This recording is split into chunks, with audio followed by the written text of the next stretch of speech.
यकृतात्मरक्षम् वन्दे सदा वरदलक्ष्मणदेशिकेन्द्रम् भारद्वाजम् शकारिम् शुभगुणान् पण्डितेन्द्रम् भजेऽहम् सूनुम् नारायणस्य सुरजनशुभगम् पञ्चसंस्कारमाभ्य ग्रन्थान् श्रीरङ्गलक्ष्मी मृगरिमुनियुगात्मीरघूर्दीदशकारे मुख्यान् रङ्गकारे भवहर कृपया न्यस्तभारम् सिंहे श्रीमद्वेदान्तरामानुजमुनिकरुणालब्धवेदान्तयुग्मम् श्रीमच्छ्रीवासयोगीश्वरगुरुपतयोरर्पितस्वात्मभारम् श्रीमच्छ्रीरङ्गनाथार्वय मुनिकृपया प्राप्तमोक्षाश्रमम् तम् श्रीमद्वेदान्तरामानुजमुनिमपरम् संश्रये देशिकेन्द्रम् जीवनम् जगताम् जीयात्मभक्त्यहृदहस्पृहम् स्वतन्त्रम् सर्वतन्त्रेषु वेङ्कटेशाह्वयम् महः प्रणामम् लक्ष्मणमुनिः प्रतिगृह्णातु मामकम् प्रसादयति यत्सूक्तिः स्वाधीनपदिकाम् श्रुतिम् अस्मद्गुरुपरम्परायै नमः। नमः सर्वसे।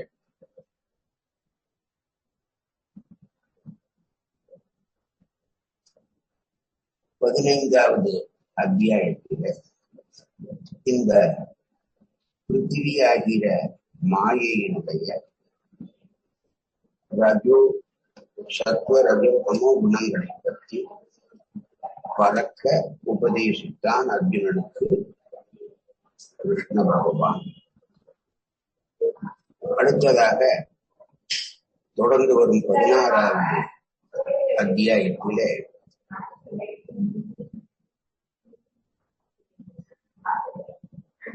பத்தன் முக்தன் அச்சேதனம் என்கின்ற தத்துவங்களை காட்டிலும் பகவான் வேறுபட்ட புருஷோத்தமனாக விளங்குகிறான் என்பதை 16, 17, 18வது அத்தியாயங்களே பெருமான் நிரூபிக்கிறான்.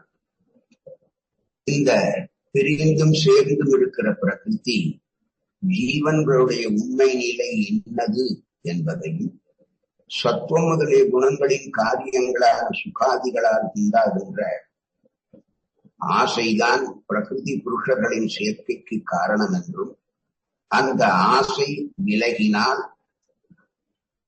இந்த பிரகிருதி சம்பந்தம் விலகிவிடும் என்றும் சேர்ந்திருந்தாலும் சரி அல்லது பிரிந்திருந்தாலும் சரி நித்திய விபூதியோ அல்லது லீலா விபூதியோ இரண்டுமே பகவானுடைய ஐஸ்வர்யம் சொத்து என்றும் எந்த விதமான மாறுபாடும் இன்றி இருத்தல், எங்கும் சூழ்ந்திருத்தல், எல்லாவற்றையும் தரித்தல், எல்லாவற்றுக்கும் சுவாமியான இருத்தல்,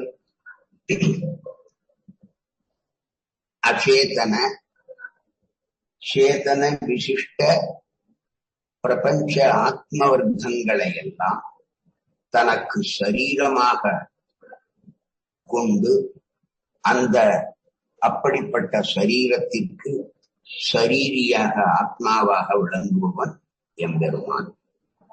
சாஸ்திரத்துக்கு எவன் உட்படுகிறானோ அவன்தான்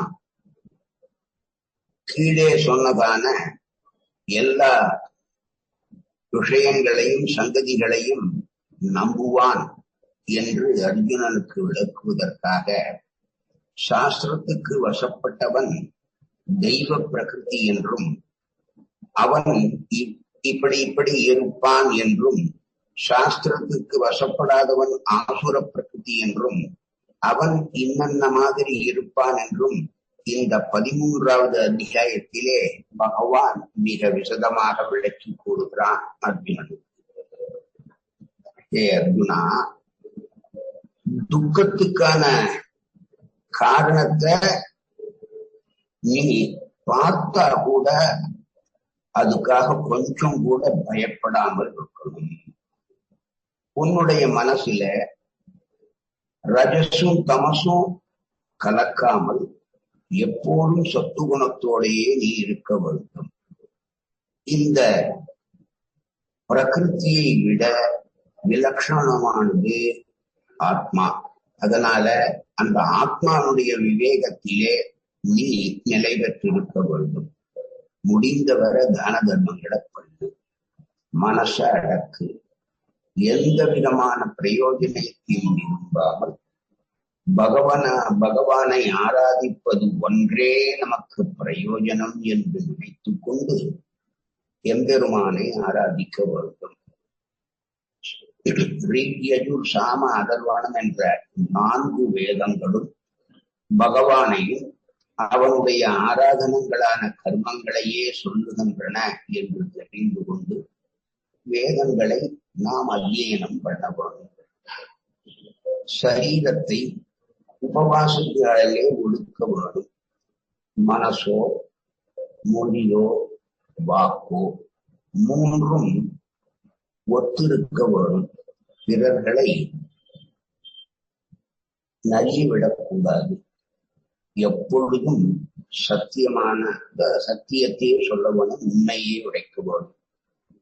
பிறர் நலிவுக்கு காரணமான மனசுல கோபமோ கொதிப்போ இல்லாமல் இருக்கணும். ஹிதமானதை தவிர அகிதங்களை ஒரு காலம் செய்யாமல் இருக்க வேண்டும். புற இந்திரியங்களை எல்லாம் கட்டுக்குள்ளே அடக்கி வைக்க வேண்டும். புறத்தியாருக்கு ஒரு கேட்டை விளைக்கின்ற கோல் சொல்லுதல் முதலிய விஷயங்களை அறவே தவிர்க்க வேண்டும். ஆத்மாக்களுடைய துக்கம் கண்டு அதை பொறுக்காமல் இருப்பவன் நல்ல விவேகி. விஷயப்பற்றை மேலும் மேலும் அது ஒழிப்பதற்கு தூண்டுதலாக அமையும். நெஞ்சிலே எப்பொழுதும் தயை இருக்க வேணும். தவறு செய்வதிலே லஜ்ஜை கொள்ள வேணும், வெட்கப்பட வேணும். விஷயம், மனதை ஈர்க்கின்ற விஷயம் மிக அருகாமையில் இருந்தாலும் கூட அதன் மேல் கிஞ்சித்தும் பற்று இல்லாமல் இருக்க வேண்டும். துஷ்டர்களை புறக்கணிக்கும் ஆற்றல் ஒருவனுக்கு கட்டாயம் அடையப்பட்டிருக்க வேண்டும். தன்னுடைய விஷயத்திலோ நண்பர்கள் தன் விஷயத்திலே செய்கின்ற தவறுகளை நிச்சயம் பொறுத்து கொள்ள வேண்டும். பெரிய ஆபத்து காலத்திலும் கூட செய்ய வேண்டியவற்றில் விவேகம் நிலை பெற்றிருக்க வேண்டும்.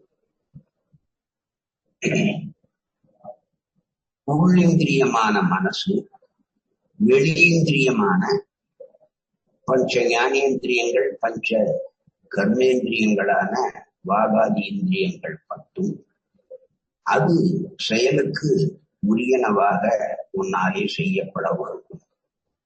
பிறரை சொச்சந்தமாக செயல்பட விட வேண்டும். காரணம் இல்லாமல் கர்வப்படாமல் இருக்க வேண்டும். ஆகிய நற்குணங்கள் பகவானான என்னுடைய திருவுள்ளப்படி நடக்கும் வகையிலே பிறவி பெற்றவர்களுக்கு கட்டாயம் என்னுடைய அனுகிரகத்தாலே வரும். அர்ஜுனா, புறத்தியார் தங்களை தார்மிகன் என்று புகழ வேணும் அப்படிங்கிற எண்ணத்தோட தான தர்மங்களை பண்றதோ, அவிவேகத்தை உண்டு பண்ணக்கூடியதும் விஷயானுபவத்தினாலே ஏற்படுவதுமான மதம், தன் வித்தை, குலம் ஆகிய இந்த முச்செருக்கு அற்றவனாக இருக்க வேண்டும். நல்லவர்களுக்கு பயத்தை தரும்படியான கடுமை இல்லாதவனாக இருக்க வேண்டும். எது பரதத்துவம், அவரவர் தத்துவங்கள் என்பதையும் பலவிதமாக சொல்லுகிறார்களே, அத அவளை என்ன பண்ணலாம், என்ன பண்ணப்படாது என்பதை அறியாமை முதலிய தீய குணங்கள் ஆசுர பிரகிருதிகளுக்கு எப்பொழுதும் இருக்கக்கூடியவை. இப்படி பகவானுடைய உபதேசத்தை கேட்ட உடனேயே அர்ஜுனனுக்கு மனசு கலக்கம் வந்தது, மனம் வருத்தம் உண்டாயிற்று. இப்போ பொதுவாக 2 வகை பிறவிகளிலே தெய்வ பிரகிருதி, ஆசுர பிரகிருதி. பகவான் நம்மள ஆசுர பிரகிருதி லிஸ்ட்ல வச்சிருக்கானா இல்ல தெய்வ பிரகிருதி லிஸ்ட்ல வச்சிருக்கானா? ஒருவேளை தம்மை ஆசுர பிரகிருதி லிஸ்ட்ல வச்சிருந்தான்னா என்ன பண்றது? பகவானுடைய அனுகிரகத்தை ஒருபோதும் பெற முடியாது அப்படின்னு வருத்தப்பட்டான். இந்த மனசனுடைய வாட்டம் முகத்திலேயும் தெரியும்படியாக, அந்த அகத்தின் அழகு முகத்திலே தெரியும் படம், அந்த மாதிரி முகம் காட்டி. இதை பார்த்த கிருஷ்ணன் அர்ஜுனனை தேற்றுகிறான். ஏ தார்மிகருடைய சிறந்தவனான பாண்டியன் புத்திரனான அர்ஜுனா, உனக்கு எப்படிப்பா ஆசுர பிறவி உண்டாகும்? நீ தெய்வ பிரகிருதி இருக்கிறதுனால்தானே என்னோடையே நீ பேசிட்டு இருக்க. தெய்வ சம்பத் மோட்சத்துக்கு சாதகமாகும், ஆசுர சம்பத் அத்தியந்த சம்சார பந்தத்துக்கே திரும்பவும் ஒரு காரணமாகாது. அதனாலே அர்ஜுனா, நீ கவலைப்படாத, நீ தெய்வ சம்பத்து பெறக்கூடிய வகையிலே நீ பிறந்திருக்கிறாய் என்கிறார். இந்த மாசுஷகாங்கிற கவலைப்படாதேன்னு சொல்ற தேற்றுதல் வாக்கியம் பாருங்க, அது கீதையில இந்த 16ஆம் அத்தியாயத்துல வருது. அதுக்கப்புறம் 18ஆம் அத்தியாயத்துல சரம ஸ்லோகத்துல சர்வதர்மான் பரித்யஜ்ய மாம் ஏகம் சரணம் பிரஜ அகம் துவா சர்வ பாபேப்யஹ மோக்ஷயிஷ்யாமி மா புனஹ. இந்த 2 இடத்துலதான் எங்கத்தான் தெய்வ பிரகிருதி இல்லையோ ஆசுர பிரகிருத்தியோன்னு மனசுல கலக்கம் உண்டாச்சே, கவலைப்படாதரா, நீ ஆசுர பிரகிருதி லிஸ்ட்ல இல்ல, நீ தெய்வ பிரகிருதி தான். அப்படி ஆசுர பிரகிருத்தியா இருந்தா என்னோட உனக்கு இந்த மாதிரி நட்பு கிடைக்குமா? என்னோட நீ பேசத்தான் முடியுமா? அதனால நீ தெய்வ சம்பத்து உள்ளவன் தான் அப்படின்னு அவனை தேற்றினான் பகவான். இப்படிக்கு அர்ஜுனனுக்கு தெய்வம் ஆசுரம் என்ற 20 சிருஷ்டிகளிலே ஆசுர சிருஷ்டி விரிவாக விளக்கி சொல்லும்படியாக பகவானை பிரார்த்திக்கிறான் அர்ஜுனன். அந்த சிருஷ்டிக்குரிய தீய குணங்களை வேருடன் களைவது வேண்டும் என்பதற்காகவே அதை விரிவாக கூறும்படி கேட்கிறான். அதன்படியே அதை விரிவாக கூறுகிறான் கிருஷ்ண பரமாத்மா. ஹே அர்ஜுனா, ஆசுர பிரகிருதிகள் சம்சார மண்டலத்தில் சுகத்தை விளைவிப்பதான சாஸ்திரங்களில் சொல்லப்பட்டிருக்கிற தர்மங்களையும் மோட்ச சாதனங்களான தர்மங்களையும் ஒரு காலம் தெரிந்து கொள்ள ஆசைப்பட மாட்டார்கள். அவர்களிடத்திலே அவர்கள் மனசும் சுத்தமா இருக்காது, இந்திரியங்களும் சுத்தமா இருக்காது. அதனால உள் சுத்தியும் கிடையாது, அவளுக்கு வெளி சுத்தியும் கிடையாது. இந்த சுத்தியை விளைவிக்கும் நித்திய கர்மானுஷ்டானங்களான அந்த நித்திய நைமித்தியாதி கர்மங்களை பண்ண மாட்டார். ஜந்துக்களுக்கு நன்மையை பயக்கும் செயலையோ இல்ல பேசுறதையோ ஒரு நாளும் பண்ணவும் மாட்டார், பேசவும் மாட்டார். அர்ஜுனா, அந்த ஆசுர பிரகிருதிகள் ஒரு காலம் உண்மையை தப்பித்தவரை கூட பேச மாட்டார். அப்படிங்கிறது மட்டுமில்ல, உண்மைக்கு புறம்பாக இட்டுக்கட்டி கண்டபடி பேசுவார். இந்த லோகமானது பிரம்மத்தின் காரியமாகியாலே பிரம்மத்தையே உலகம் முழுவதும் ஆத்மாவாக கொண்டது.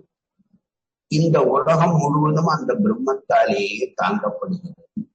அந்த பிரம்மத்தினாலே நியமிக்கப்படுகிறது என்ற உண்மையை ஆசுர பிரதிகள் அத மத்தவா சொன்னா கூட ஏற்றுக்கொள்றது கிடையாது. உலகிலே நாம் காண்கின்ற மனிதன், பசு முதலியவை ஆண் பெண் கலவியினாலே உண்டானவையாகவே காணப்பெறுகின்றன. இவ்வகையில் சேராதது வேற என்ன இருக்கிறது? இந்த ஆண் பெண் கலவைக்கு காரணம் காமம். ஆகையால் உலகத்துக்கு காரணம் காமமே என்கின்று நினைக்கிறார்கள் ஆசுர பிரகிருதிகள். மேலும் பகவந்தம் நாஸ்தி, தெய்வமே இல்லை என்பது அவர்களுடைய உறுதியான கொள்கை கோட்பாடு. சரீரமே ஆத்மான்னு நினைக்கிறவா, உடம்பு வேறு ஆத்மா வேறு என்று எளிதிலே பகுத்தறிக்கக்கூடிய விவேகம் இல்லாதவர்களாக அவர்கள் அந்த ஆசுரத்தில் இருப்பார்கள். எல்லாரையும் ஹிம்சிப்பவர்களாக இருப்பார்கள். உலகத்தினுடைய அழிவுக்கே காரணமாகின்றனர் இந்த ஆசுர பிரதிநிதிகள். பகவான் மேலே சொல்றான், அர்ஜுனனுக்கு எவ்வளவு நீ பிரயத்தனப்பட்டாலும் சரி, முயற்சி செய்தாலும் சரி, பெற முடியாத பொருள்களை விரும்பி அவற்றை தான் நிச்சயம் அடைய வேணும், பெற வேணும் என்ற விருப்பத்தினால் அறிவு குறைய பெற்ற அக்கிரமமாக சேகரித்த கருவிகளை உதவியாக கொண்டு சாஸ்திரங்களிலே சொல்லப்படாத சில விரதங்களை தன்னுடைய சரீரத்தை வருத்தி மேற்கொண்டு நம்பமும் மானமும் மதமும் உடையவர்களாக அந்த ஆசுர பிரதிகள் செயல்பட முனைவார்கள்.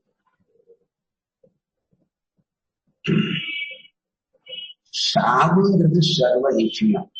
இன்னைக்கோ நாளைக்கோ என்னைக்கோ ஒரு நாளைக்கு உலகத்துல பிறந்தவன் செத்துத்தான் ஆகணும். இவர்கள் இந்த ஆசுர பிரதிகள் விரும்புவதற்கு எவ்வளவுன்னு ஒரு வரையறை கிடையாது, ஒரு எண்ணிக்கை கிடையாது. அவைகளை பெறுவதற்காக செய்ய வேண்டிய கர்மாக்களை இவர்கள் மகா பிரளயம் வரை இருந்தாலும் கூட முன்பால் செய்ய முடிக்கலாமான்னு கேட்டால் சந்தேகம்.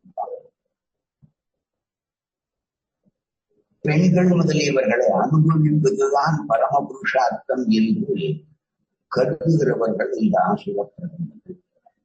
இதற்கு மேற்பட்டதான சொர்க்கம் என்றோ அபவர்க்கமாக மோட்சம் என்றோ இவைகள் நிச்சயம் கிடையாது என்று உறுதியான மனப்பாங்கை கொண்டவர்கள் இந்த ஆசுர பிரதிகள். மேலே பகவான் சொல்றான், நூற்றுக்கணக்கான ஆசைகளான அந்த வன்மையான கைகளினாலே இவர்கள் பந்தப்பட்டவர்களாக, கட்டப்பட்டவர்களாக, காமத்தையும் கோபத்தையும் தக்க உண்மைகளாக தங்களிடத்திலே கொண்டு காதல் மூலமாக இன்பங்களுக்கு தவறான வழிகளிலே பணத்தை சம்பாதிப்பதற்கும் இவர்கள் முயற்சி செய்கின்றார்கள். இந்த ஆசுர பிரதிகளுடைய நிலை இதுதான். பூமி, புத்திரன் முதலியன இப்போது தன்னுடைய திறமையினாலேயே சம்பாதிக்கப்பட்டிருக்கின்றன. தான் மனதில் நினைத்திருக்கிற சிலவற்றையும் தன்னுடைய சாமர்த்தியத்தினாலே பெறப்போகிறேன், என்னுடைய உடல் வலிமையினாலே சம்பாதிக்கப்பட்ட பணம் என் வசத்திலே இருக்கிறது, என்னுடைய பலத்தினாலேயே எனக்கு மேலும் மேலும் பணம் காசு கிடைக்கப் போகுது. பலவானான இந்த சத்ரு என்னாலே கொல்லப்பட்டான். இம்மாதிரியே மற்ற சத்ருக்களையும் என் பலத்தினாலே நான் கொண்டிருந்தேன். நான் சுதந்திரன், யாருக்கும் கட்டுப்பட்டவன் கிடையாது. என் திறமையினாலே நான் போகங்களை அனுபவிப்பதற்காக இருக்கிறேன். இந்த மாதிரி நான் ஆகியிருப்பது என்னுடைய சுவாதந்திரியத்தினால்தான், அதிர்ஷ்டம் முறையத்தினாலே கிடையாது.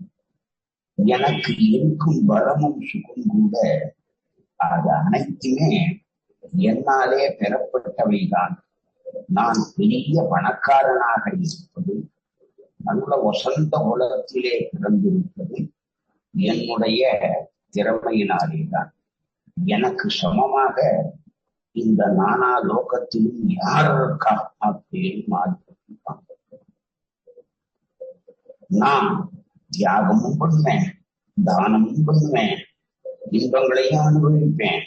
என்னுடைய அறியாமையினாலே விசேஷமான மோகம் கொண்டிருப்பேன் என்பதுதான் இவர்களுடைய கூற்றாகும்.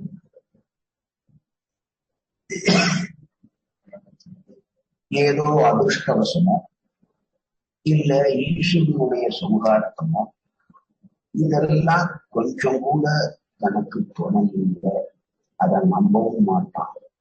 என்னாலே எதையும் செய்ய முடியும் என்ற நினைவு, கர்வம், அநேக விஷயங்களிலே அலைவாயக்கூடியதான மனசு, அதனாலே அலக்கழிக்கப்பட்டு மோகமாகிற வலையிலே இறுக்கமா சிக்கும் காமபோகங்களை மிகவும் அதிகமாக ஈடுபட்டு மத்தியிலே இருந்து அசுத்தமான ரௌரவாதி நரகத்திலே விழுகின்றார்கள். இந்த ஆசுர பிரதிநிதிகள் நாம் பகவான் இந்த 16வது இந்த ஆசுர பிரதிநிதிகளுடைய மற்ற குணங்கள் எப்படி இருக்கும் கேட்கிறான் அர்ஜுனன். அதுக்கு பதில் சொல்ற, அவ எவனொருவன் தன்னை தானே புகழ்ந்து கொள்கிறானோ அவன் ஆசுர பிரதின்னு நினைப்பான். நம்ம கிட்ட இல்லாதே இல்லை, எல்லாத்தையும் நாம அடங்கிட்டோம் அப்படிங்கிற கர்வமான எண்ணத்தினாலே செயலற்று இருப்பவர்கள் எவர்களோ அவர்கள் ஆசுரப்படுகிறது. தனத்தினாலேயும் கல்வியினாலேயும் ஏற்பட்ட மதம், கொழுப்பு இவர்களுக்கு ரொம்ப ஜாஸ்தியா இருக்கு. தீட்சிதன் எஜமானன் என்றெல்லாம் தனக்கு பெயர் உண்டாக வேண்டும் என்பதற்காகவும், பிறர் தன்னை புகழ வேண்டும் என்பதற்காகவும் இவர்கள் யாக யஜ்ஞாதிகளை பண்ணுவார்கள். இவர்களுக்கு சாஸ்திரத்திலே கிஞ்சித்தும் நம்பிக்கை இல்லாதபடியினாலே சாஸ்திரம் சொன்னபடி யாகாதிகளை செய்யாமல் தன் மனம் போனபடி கண்டபடி செய்வார்கள். புறத்தியாருடைய துணை இல்லாமலேயே எல்லாவற்றையும் தானே செய்கிறோம் என்ற அகங்காரத்தையும், எல்லாவற்றையும் அடைவதற்கும் என்னுடைய மனமே போதுமானது என்ற ஒரு மனத்தினுடைய எண்ணத்தையும், எனக்கு சரிசமமாக இந்த நானா லோகத்திலே யாரும் கிடையாதுங்கிற ஒரு செருக்கும் கொழுப்பும், நான் நினைச்சேன்னா எனக்கு கிடைக்காது எதுவும் இல்லைங்கிற மனோபாவமும், எனக்கு யார் இடைஞ்சல் செஞ்சாலும் அவளை கொண்டு விடுவேன் அப்படிங்கிறதான கோபம்.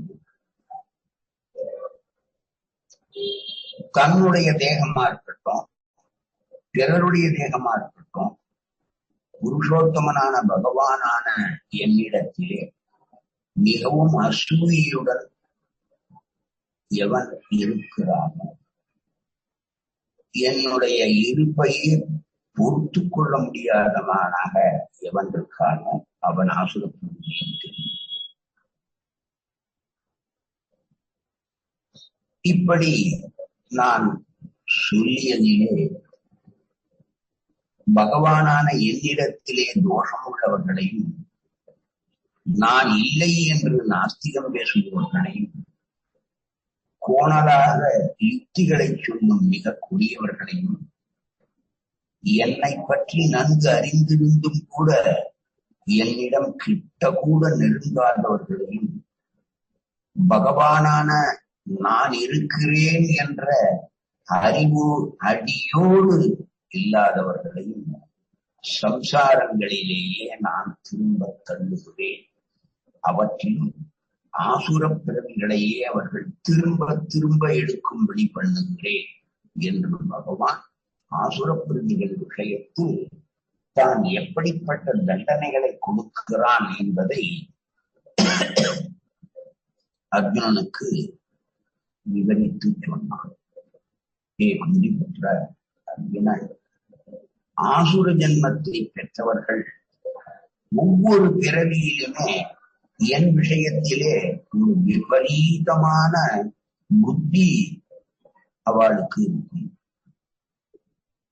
என்னை அடையாமலேயே, அதாவது என்னை பற்றிய ஒரு திடமான ஞானத்தையோ தெளிவையோ பெறாமலேயே எடுத்திருக்கும் எல்லா பிறவிகளிலும் நீச்சங்களான பிறவிகளை பெற்று எப்பொழுதும் துர்கதியை அவர்கள் அடைவார்கள். காமமோ, கோபமோ, லோகமோ, இப்படி இந்த மூன்றும் கீழ்கூடிய ஆசுர சுபாவத்துக்கு மார்க்கங்கள், பிரதான காரணங்கள் இவைகள்தான். இவை ஆத்மஸ்வரூபத்தை நிச்சயம் அழிக்கக்கூடியதாக இருப்பதால் இவை மூன்றும் முதல்ல இந்த மூணையும் விட்டுவிட்டன.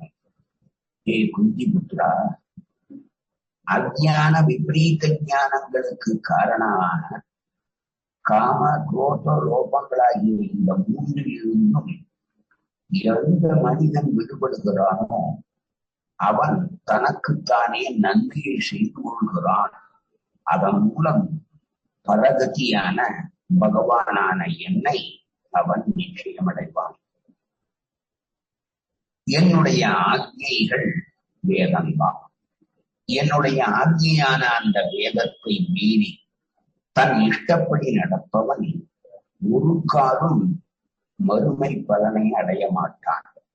இங்கும் சுகம் அடைய மாட்டான், மோட்ச பலனையும் அடைய மாட்டான். தன் இஷ்டப்படி நடக்கிறவனுக்கு எந்த இடத்திலேயும் எந்த விதமான சுகமும் அவனுக்கு நிச்சயம் கிடைக்காது. இந்த இருந்தரும் ஞானத்திலே கர்மவசியனாக இருக்கும் அர்ஜுனா, உன்னதான் சொல்றேன், உனக்கு இது ஏற்கத்தக்கது, இது ஏற்கத்தகாது என்ற விவஸ்தை செய்வதிலே நல்லா மனசுல வாங்கிக்கோ, சாஸ்திரம் மட்டுமே பிரமாணம். அதனால சாஸ்திரமாகிய பகவானான என்னுடைய கட்டளையிலே நான் சொல்லி இருக்கிறபடி தெளிவாக வேதங்களை ஓதி அறிந்து கொண்டு கர்மத்தை செய்வதற்கு தகுதி படைத்து நீ இருக்கிறாய் என்று, அதனாலே கவலைப்படாத, நீ ஆசுர சம்பத்து இல்லை, நீ தெய்வ பிரகிருதி தான் சொல்லி இந்த அத்தியாயத்தை தலை கட்டுகிறான். இந்த அத்தியாயம் முழுக்க முழுக்க பகவானுடைய சொற்களாகவே, பகவான் ஒழிவதாகவே அமைந்திருக்கிறது என்றால் அது கீழ்ச்சிக்கும் இல்லை. எப்போதும் ஒரு அத்தியாயத்தை ஆரம்பிக்கிறதுக்கு முன்னால சுவாமி ஆள வந்தார் கீதார்த்த சங்கரத்துல அதை பத்தி என்ன சொல்றா அப்படிங்கிறத நாம பார்ப்போம். இதுல தேவாசுர விவாவோக்தி பூர்விகா சாஸ்திரவசியதா சச்சா துஷ்டானு விஞ்ஞான சச்சு ஷோடசோ அத்தியாயம் 16, 17, 18 ஆகிய கடைசி 3 அத்தியாயங்களிலும் கர்மம், ஞானம், பக்தி என்ற விஷயங்கள் முன் 12 அத்தியாயங்களிலே சொல்லப்பட்டவைகளுக்கு வேண்டியிருப்பவர்களாக சொல்லப்படுகின்றன என்று கீதாத்ம சங்கிரகத்தின் ஆரம்பத்தில் அருளி செய்திருக்கிறார் ஸ்ரீயாளவந்தார். அப்படி பார்க்கும்போது அந்த முறையில இப்பொழுது 16வது அத்தியாயத்தின் அர்த்தம் மேலே அடியே சொன்னதான அந்த ஸ்லோகத்தினாலே ஆளவந்தார் சங்கரிக்கிறார். தெய்வ ஆசுர தெய்வம் என்றும் ஆசுரம் என்றும் விவாக இவ்வகைகளை மூர்த்தி பூர்விக விளக்கி கூறி சாஸ்திர விவசாயத்தா சாஸ்திரம் விதித்ததை மீளாமல் அனுஷ்டிப்பவனாய் தத்துவானுஷ்டான விஞ்ஞான முன்னும் பின்னும் சொல்லப்படும் தத்துவங்கள் அனுஷ்டானம் இவற்றில் ஞானம் உறுதியாக நிலை பெறுவதற்காக ஷோடசே இந்த 16வது அத்தியாயத்தில் விஷயத்தே பகவானால் சொல்லப்படுகிறது. பிராணிகளுடைய சிருஷ்டியிலே தெய்வாம்சம் அசுராம்சம் என்ற 2 பிரிவுகளை முன்னிட்டு தத்துவ விஷயத்திலே ஆச்சரிக்கின்ற விஷயத்திலும் தன்னுடைய நல்ல தீர்க்கமான ஞானம் பெறுவதற்காக சாஸ்திரத்துக்கு உட்பட்டிருக்க வேண்டும் என்ற விஷயம் 16ஆம் அத்தியாயத்திலே பகவானாலே மிக விளக்கமாக சொல்லப்பட்டிருக்கிறது. இப்ப தெய்வாம்சம் இருக்கிறவா எப்படி இருப்பா, அசுராம்சம் இருக்கிறவா எப்படி இருப்பா? தெய்வாம்சம் இருக்கிறவா சாஸ்திரவசியர்களாக இருப்பார்கள். அசுராம்சம் உள்ளவர்கள் இதற்கு மாறாக சாஸ்திரங்களை மீறி நடப்பவர்களாக இருப்பார்கள்.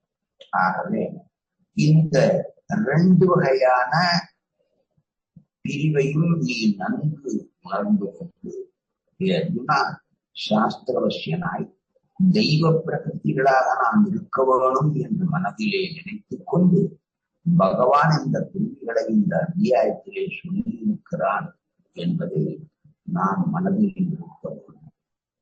இதனாலே பிராபியமான தத்துவ ஞானம் உபாய ஞானமும் ஒருவனுக்கு நிலைநிற்கும்.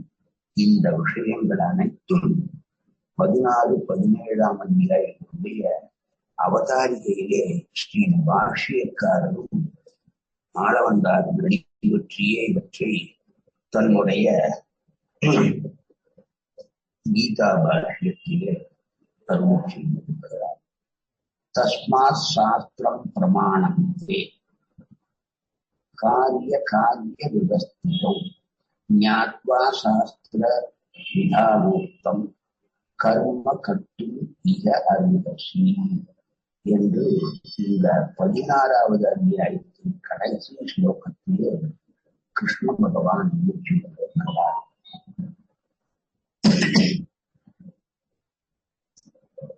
பிரிந்தும் சேர்ந்தும் இருக்கிற இந்த மாயையான பிரகிருதி ஜீவாத்மா எது உண்மை என்பதை பற்றியும் சத்துவங்களிலே குணங்களின் காரணங்களான சுகாதிகளிலே உண்டாகிற ஆசைதான் பிரகிருதி புருஷனுடைய சேர்க்கைக்கு காரணம் என்றும் அந்த உலக பற்றின் மேல் இருக்கிறதான ஆசையை நாம் அறவே விளக்கினால் அந்த பிரகிருதி சம்பந்தமும் கொஞ்சம் கொஞ்சமா நம்ம விட்டு போயிடும். அதனாலே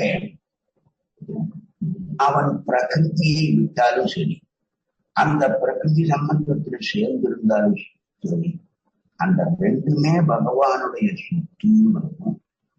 அதனாலே தன்னிடத்திலே எந்த விதமான மாறுபாடும் இல்லாமல் அவன் இருக்கிறான். பகவான் எல்லா இடத்திலேயும் இருந்திருக்கான், எல்லாத்தையும் தரிக்கிறான், எல்லாருக்கும் சுவாமியா இருக்கிறான். இப்படிப்பட்ட காரணங்களாலே அச்சேதனமாகட்டும் பத்தனாகட்டும் முக்தனாகட்டும் இவர்களை காட்டிலும் பகவான் வேறுபட்டவன், அவன் புருஷோத்தமனாக விளங்குகிறான் என்று எம்பெருமான் விவரிக்கிறான். சாஸ்திரத்துக்கு கட்டுப்பட்டவன் தான் கீழே கூடிய எல்லா சங்கங்களையும் நம்புவான் என்று நமக்கு நன்கு புரிய வைக்க, சாஸ்திரத்துக்கு வசப்பட்டவன் தெய்வ பிரகிருதி என்றும் அவன் இப்படியெல்லாம் இருப்பான் என்றும், சாஸ்திரங்களுக்கு வசப்படாதவன் ஆசுர பிரகிருதி என்றும் அவன் என்னென்ன மாதிரி இருப்பான் என்றும் இந்த அத்தியாயத்திலே மிக விசதமாக அர்ஜுனனுக்கு எம்பெருமான் கண்ணன் விளக்குகிறான் என்ற ஒரு பூர்வ விதியோட இந்த அத்தியாயத்தை முன்னுடைய தலைமைக்கும். நாளைய தினம் முதல் ஸ்லோகத்திலிருந்து பிரதி ஸ்லோகத்துக்கு பகவான் என்ன சொல்றாங்கிறத நாம கருத்தூன்றி கற்போம் என்று சொல்லிக்கொண்டு தடை கட்டிக் கொள்கிறேன். கவிதார்த்திய சிம்ஹாய கல்யாணமசாலினே ஸ்ரீமதே வெங்கடேசாய வேதாந்த குரவே